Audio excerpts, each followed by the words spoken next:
मैं रामकृष्ण मीणा, सहायक आचार्य Hindi, BA part second, द्वितीय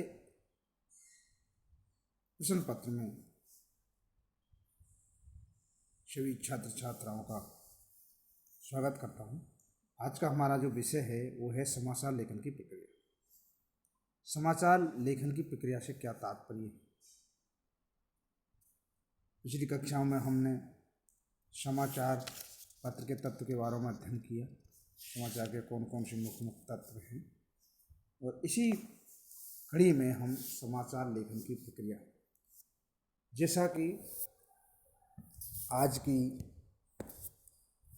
आपाधापी के जीवन में कुछ ऐसी स्थितियाँ आ जाती हैं जो मानव जीवन की दृष्टि से अर्थपूर्ण होती है। आमतौर पर भाषणें, अपराध, भ्रष्टाचार, सरकारी विज्ञप्तियाँ से जुड़े समाचारों की समाचार पत्र में भरमार रहती है, लेकिन मानवीय रुचि से जुड़े समाचारों का अभाव रहता है। मानवीय संवेदनाओं एवं जीवन के कुछ ऐसे पहलुओं को प्रकाश में लाने वाले समाचार मानवीय रुचि के समाचारों की श्रेणी में आते हैं, और ऐसे समाचारों में कुछ अनोखापन तो होता ही है। उन्हें देखने के ढंग से और रोचक बनाया जा सकता है। इसके लिए समाचार लेखन की प्रक्रिया से गुजरना बहुत आवश्यक है।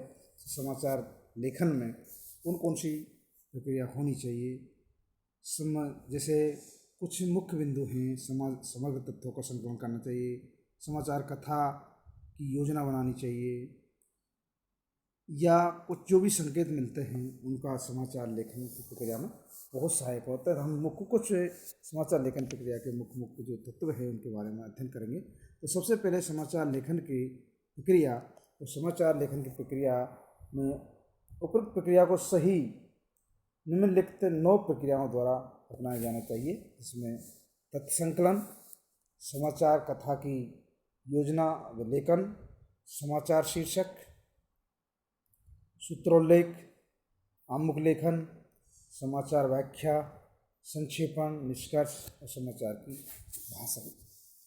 तो सबसे पहले हम तथ्य संकलन से क्या तात्पर्य है, इसका हम सबसे पहले अध्ययन करेंगे।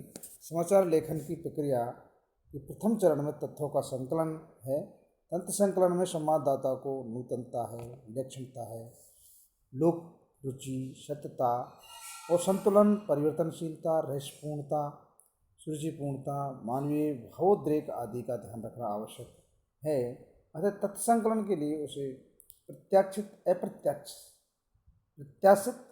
या अप्रत्याशित पूर्वानुमान स्रोतों का, समाचार सुनीतियों, प्रेम रिलीज, साक्षात्कार, भेंटकर्ता, पत्रकार सम्मेलन आदि पर अपनी पैनी दृष्टि रखनी पड़ती है। तथ्य संकलन के लिए संवाददाता को पुलिस स्टेशन, अस्पताल, नगरपालिका, शमशान, संसद, दुर्घटना स्थल, विधानसभा, रेलवे लाइन, रैली, प्रदर्शन, समाचार समितियों के कार्यालय, प्रेस विज्ञप्तियाँ, विभिन्न शासित एवं सरकारी उपक्रमों की बैठकों के संदर्भ में लेने का प्रयास करना चाहिए। दूसरा है समाचार कथा की योजना एवं लेखन। संवाददाता को किसी समाचार कथा लिखने के लिए प्रयास करना अपेक्षित है। घटना का उद्देश्य, उसकी प्रक्रिया, पृष्ठभूमि, प्रतिक्रिया पाठकों, दर्शकों, श्रोता के समक्ष पूरी तरह से स्पष्ट हो जाए। एलन के डिकर के अनुसार सूचना, उद्देश्य, प्रक्रिया, विधि, घटना की पृष्ठभूमि एवं प्रबंध और पारस्परिक संचार, इंटरकम्युनिकेशन से परिपूर्ण समाचार ही सुबोध सुग्राह्य होता है। ये निश्चित है कि समाचार कथा में घटना के उद्देश्य, प्रक्रिया, पृष्ठभूमि के साथ समाचार का पारस्परिक संबंध भी उल्लेखनीय है। सीधे से समाचार भर रहता है, लेकिन समाचार कथा में समाचार संबंधी घटना के विश्लेषण व व्याख्या की जाना अनिवार्य है। तीसरा जो लेखन की प्रक्रिया का है समाचार शीर्षक। समाचार का शीर्षक समाचार का प्राण तत्व होता है। उसमें समाचार का सार, घटना, परिणाम तथा स्थिति का संकेत नहीं होता। इसलिए समाचार का शीर्षक लिखना एक बुद्धिसम्मत और अभ्यासजन कला है। ये शाब्दिक समाचार का सार होता है और वही पाठकों को अपनी ओर खींचती है। शीर्षक लेखन का उद्देश्य पाठकों को तुरंत आकर्षित करना, शीघ्रता से संक्षेप में मूल भाव प्रकट करना, पाठ की रुचि के अनुकूल समाचार की खोज में सहायक होता है। समाचार के प्रति दृश्यरोपा अर्थात दर्शक श्रोता पाठक की विश्वसनीयता लोकप्रियता बढ़ना ही है, इसके लिए लेखन के विभिन्न बिंदुओं पर ध्यान दिया जाना आवश्यक है। समाचार का मूल भाव लिए हो, विश्लेषण या अभिमत स्पष्ट प्रकट न हो, संक्षिप्तता, सार्थकता, रोचकता, स्पष्टता, सरलता हो, द्व्यर्थक न हो, भूतकाल में न हो, सुविख्यात व्यक्ति के नाम या उपनाम का प्रयोग न हो। इसी क्रम में सूत्रोल्लेख संवाददाताओं के लिए यह जान लेना बहुत ही महत्वपूर्ण है कि शीर्षक लेखन के उपरांत समाचार का स्रोत उद्धृत किया जाए। ये स्रोत समाचार समिति, न्यूज़ ब्यूरो, विशेष प्रतिनिधि अथवा व्यक्ति संगठन संवाददाता के रूप में होता है। जैसे अधिकारी ने अपना नाम गुप्त रखने की शर्त पर बताया कि प्रत्यक्षदर्शियों का कहना है श्री से संपर्क करने पर ज्ञात हुआ पूरे विवरण के लिए श्री संपर्क साधना चाहा पर वे अनुपलब्ध है। तो ये सब चीज़ें हैं। समाचार की समिति, न्यूज आदि संवाददाता के रूप में होता है। दूसरा है आमुख लेखन। आमुख लेखन से तात्पर्य समाचार का प्रथम परिच्छेद जो आकार में छोटा या 18 से 27 शब्दों अधिकतम 3 पंक्तियों में लिखा हुआ आमुख कहलाता है। समाचार के 3 पक्ष क्रम से शीर्षक, आमुख और शेष भाग का आमुख में विशेष ध्यान महत्वपूर्ण रखता है। अर्जुन तिवारी के अनुसार आमुख समाचार दुर्ग का प्रवेश द्वार है। आमुख समाचार दुर्ग का प्रवेश द्वार है। जो नंदन किशोर तिकरा के अनुसार समाचार प्रस्तुत माल का परिचय प्रदर्शन कक्ष सो विंडो की भांति होता है। क्योंकि यह समाचार के प्रथम परिचय में आमुख रहता है, अतः ये पाठक की रुचि के अनुकूल माल की भांति महत्वपूर्ण होता है तथा पाठकों के समाचार में मूल्य स्थापित करता है। इस तरह छठा है समाचार व्याख्या।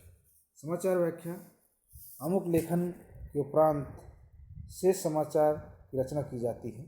समाचार कथा का विस्तार या काया ओडी के क्रमबद्ध से घटना तथ्यों का समायोजन किया जाना चाहिए। इसके लिए एक दृष्टि विशेष अपनाकर अनुच्छेदीय भी किया जाना चाहिए अपेक्षित है।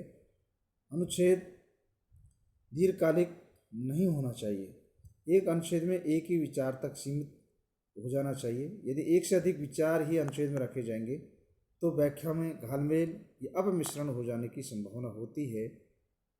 स्थान भाव में एक विचार की व्याख्या नहीं हो पाना तो ठीक माना जा सकता है, लेकिन घालमेल होना पाठक के भ्रम उत्पन्न कर सकता है। अनुच्छेद आकार में लघु होने के कारण पठनीय होता है। सातवां है संक्षेपण। समाचार लेखन में संक्षेपण या संक्षिप्तकरण का अभ्यास बनाए रखना बहुत ही आवश्यक है, क्योंकि मुख्य बात या घटना पर केंद्रित महत्वपूर्ण और 6 कार्यों की पूर्ति करने से समाचार पूरा हो जाता है। दैनिक पत्र में निर्धारित वर्ग में समाचार की बहुलता में उसे पुनः संपादित करने की प्रक्रिया में जाने से बचाने और अपने समाचार को ध्यान दिलाने के लिए समाचार का संप्रेषण अत्यंत आवश्यक हो जाता है। संवाददाता को समाचार लेखन करते समय संक्षेपण में ध्यान रखते हुए ये ध्यान रखना चाहिए। सबसे पहले है मूल विषय घटना में मुख्य बातों का उल्लेख रहे, विश्लेषण आदि का प्रयोग नहीं किया जाए, अनावश्यक विवरण नहीं लिए जाएं, भाषण व्यक्ति में विचारों की पुनरुक्ति न हो, क्रमवाच और नकारात्मक वाक्यों का प्रयोग न हो, विचारों में क्रमबद्धता रहे, अनेक लोगों के मतों के उल्लेख के स्थान पर उनके नामों का ही उल्लेख किया जाना चाहिए, अपना अभिमत नहीं दिया जाए, संवाद अन्य पुरुषों में लिखा जाए। इस तरह निष्कर्ष समाचार में समाप्ति पर निष्कर्ष भी दिया जाना अपेक्षित होता है। समाचार प्रेषक के संवाददाता को पूर्ण विवरण के संबंध आवश्यक होने पर ही अपनी टिप्पणी के निष्कर्ष रूप में प्रस्तुत कर देना उचित है, लेकिन प्रत्येक समाचार में यह अनिवार्य नहीं कि अपनी टिप्पणी यहाँ अनिवार्य प्रतीत हो दी जाए। और ये ध्यान रखना आवश्यक है कि यह टिप्पणी पूर्वाग्रस्त या आक्षेपक नहीं होनी चाहिए। निष्कर्ष में आवागी प्रभाव और संभावनाओं का उल्लेख किया जाना उचित होता है। और अंत में है समाचार की भाषा। समाचार लेखन में उसकी भाषा का विशेष महत्व होता है। समाचार वह सरल सुबोध भाषा शैली में लिखा जा गया हो। समाचार लिखते समय संवाददाता को यह ध्यान रखना अनिवार्य होगा कि समाचार विशेष शिक्षित वर्ग के लिए नहीं बल्कि साधारण पढ़े लिखे वर्ग के लिए भी प्रेषित कर रहा है।